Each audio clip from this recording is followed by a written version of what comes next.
Greetings. It's February now, and you know what month that is. Love is in the air. And while we probably can't be with our loved ones physically at this time of year, fret not. VinnyTube's here to bring you our very special list for the day. Because when you're an anime character, you just find it hard to stick to one. Come on, don't tell me you've only got one waifu or husbando out there. Not when there are some characters that can relate with your dilemma. Today I'll be counting down my top 10 favorite harem anime. There's a lot of them, but these are the ones that I think you should really check out. While you're making a guess as to which title will top the list, make sure to hit that subscribe button and help grow the channel. いいかな。はい。 We start off with a recent contender, Rent a Girlfriend. Still fresh on everyone's mind is this rom-com starring happy-go-lucky Kazuya. Unfortunately, his happy days come to an end when his girlfriend dumps him. Angry at the outcome, he decides to strike back at the world by using an app to rent his replacement girlfriend. When said rental girlfriend turns out to be Chizuru Mizuhara, event flags get triggered, which include a couple's squabble, a collapsed grandmother, and lots of misunderstandings. All this culminating Kazuya declaring Chizuru to be his legitimate girlfriend. Finding themselves in a whole new web of misunderstandings, just how long can they keep up this facade of being in a relationship? Fake relationships, misunderstandings, and heaps of comedy make Rent a Girlfriend a fun watch. The main character does have his share of criticisms, but I finally find the girls enjoyable to follow. And in a harem anime, you know who the main attractions are, right? In our 9th spot, we have another comedy series. This time, it's early 2010s hit series, Haganai. Godaka, being a transferee, looks to make good impressions and some friends. Unfortunately for him, his expression and blonde hair gets him labeled as a delinquent. So now that plan falls flat on its face even before it begins. However, as fate would have it, he finds someone just as big of a loner as he is, who spends her time talking to her imaginary friend. The duo then decide to form the Neighbors Club, a club tailor-made for people who have no friends and a way for them to learn social skills. Joining them are the cast that you'd expect to find in a harem rom-com anime. The popular daughter of the school chairman, the trap, the pervy freshman, and much more. Will these social losers band to get their act together, or will the club just implode from the eccentricities present? Lots of ecchi, fun hijinks, and comedy. Those are the first things that would come into mind when talking about this show. Haganai does have its genuinely touching moments in between those over-the-top antics, and I found myself thoroughly entertained when I first watched it. Has it aged well now into the new decade? Well, there's only one way to find out, and that's to watch it and its second season.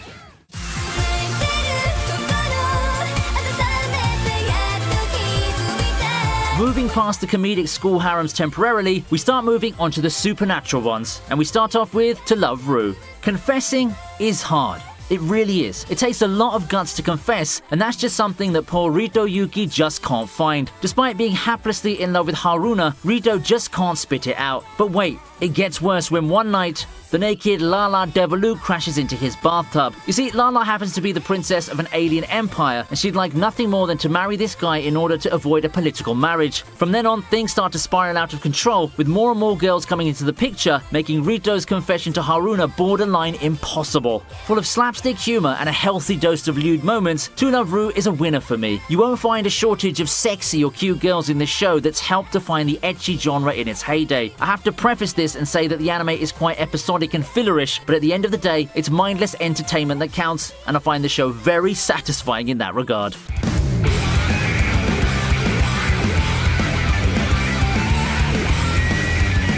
Up next is Strike the Blood. In a world ruled by 3 almighty vampire progenitors, there exists a 4th one. A thing of legend, a vampire so powerful that he keeps the balance of the world in check. Now, you wouldn't expect someone like him to be an ordinary high school boy, right? Neither does Kojo Akatsuki, but his identity as the 4th progenitor does attract a lot of unwanted attention, much to his chagrin. Fearing his capabilities, the Lion King organization sends a personal watchdog, the apprentice sword shaman Yukina. However, mishaps and their shared awkwardness would bring the two together into alliance and deep friendship. That's a good thing because they're going to need every bit of power Data to defend Itogami Island against numerous supernatural threats. Meanwhile, the duo also have to deal with the swathes of girls that just seem to gravitate towards Kojo. A personal favorite of mine in the early 2000s, Strike the Blood is your typical simple and formulaic popcorn entertainment show full of action and ecchi. A lot of cool powers, some genuinely enjoyable character dynamics, and a plot with a surprising amount of layers make the show a fun show to unwind to. Also notable is how the series is currently in its 4th season and it's looking to be on pace for a near completion adaptation, something remarkable for anime of this genre.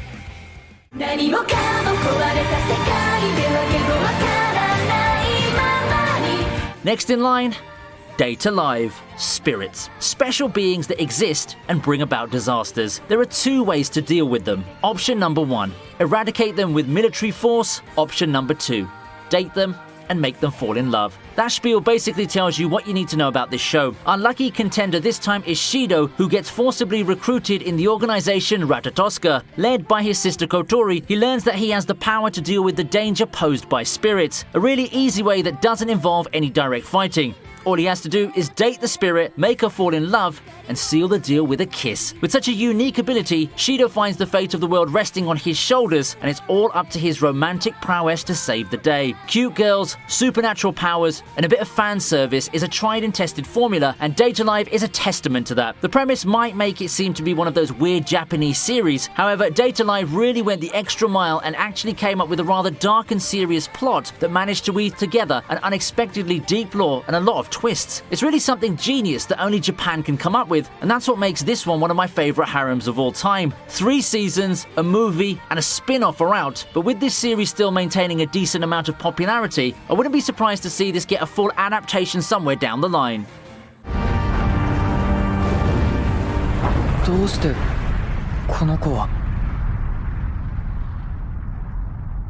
こんなに強いのに。あの人の髪と一緒だ。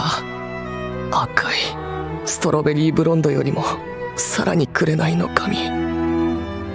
この手を染めた色と同じだ。 Why not make it 3 in a row for supernatural action light novel harems? Let's cap the chain off with a series that's left its mark on the genre, High School DxD.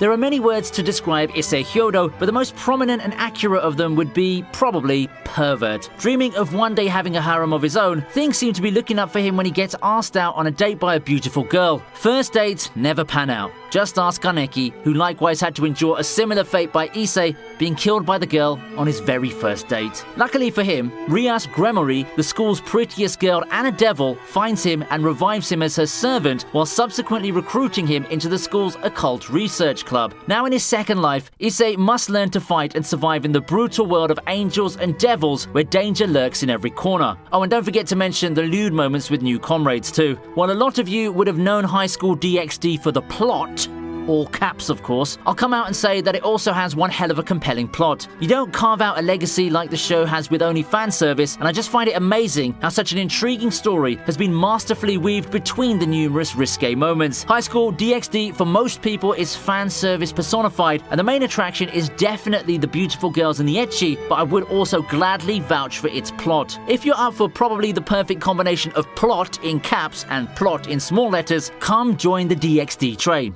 You won't be disappointed. 君はとっくに一番を取ってるよ。僕の心の中で。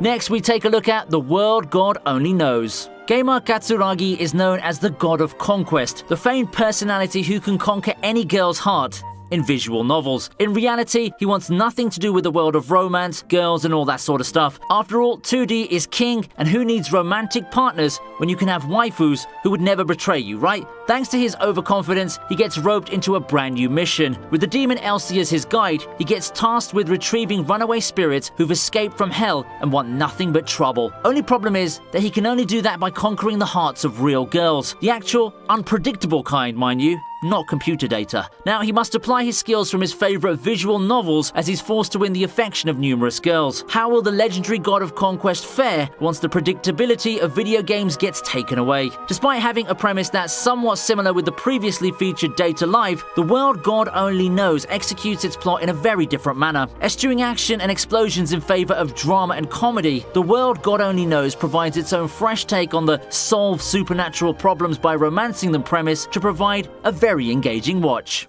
違います。私たち5つ子の姉妹です。 Our third place for this list is the quintessential quintuplets. Ace high school student Futaro has it rough. He doesn't have a lot of friends, and he's sorely lacking in the financial department. However, a bright light shines at the end of the tunnel of family debt, and it comes in the form of a tutoring job. Imagine his surprise when his tutee turns out to be Itsuki, a girl that's not on best terms with him. Also, Itsuki doesn't come alone. She's revealed to be one of a quintuplet of sisters, and Futaro's job is to tutor all 5 of them. Helping all 5 of them graduate despite their flunking grades is already a Herculean task, and that's not even getting to juggling their personalities. Should I mention that all 5 of them start falling for Futaro for their own reasons? Looks like our hero might have just bitten off more than he could chew. Harems are aplenty in the world of anime, especially those involving schools and couples that have so much friction between them. But for the quintessential quintuplets, something just clicks. For me, it's probably the attractive characters who come together and come out with some special kind of chemistry. I just love the show for its character interactions and dynamics, and from there, it maneuvers its way to one of the more interesting plots that you can expect out of a harem title. It's certainly got a rather divisive manga ending, but with its second season airing, let's see if the anime follows suit. Oh!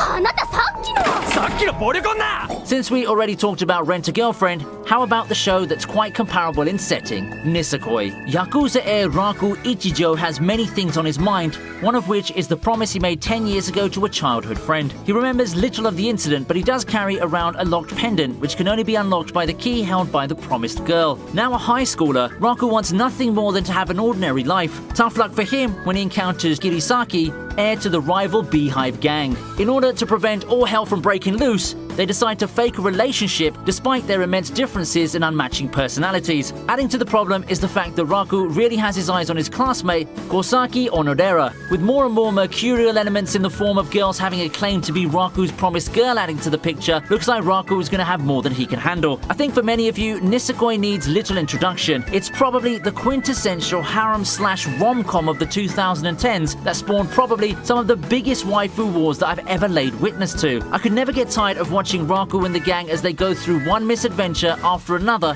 in the quest for finding true love.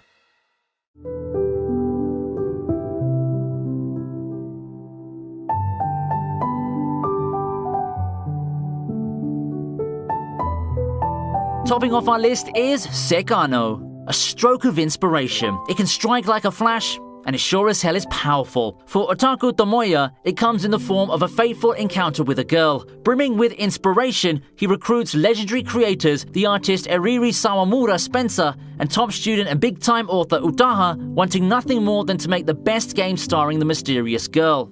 Unfortunately, the girl of his dreams ends up being the docile and plain and boring Megumi Kato. Nevertheless, Tomoya is determined to make his vision a success. No matter what stands in their way, Tomoya's group will stop at nothing to create the greatest visual novel featuring the greatest heroine ever. I place Sekano at the top of the list for several reasons. The show's just so relatable for a big anime fan like me, and I really enjoyed watching the interactions and the development among the characters. It's a show that you probably aren't supposed to take too seriously with its ecchi jokes, awkward moments, and plethora of comedy segments. Nonetheless, I found the series just chock full of touching scenes and developments, and it's one of the shows that I can truly say I got really immersed in. If you're the type who's into shows with otaku references and lots of upbeat moments sandwiched between character drama, then don't pass this one up. Now quit stalling and start watching the series from the start to end with its 2 seasons and the movie which caps off the whole story.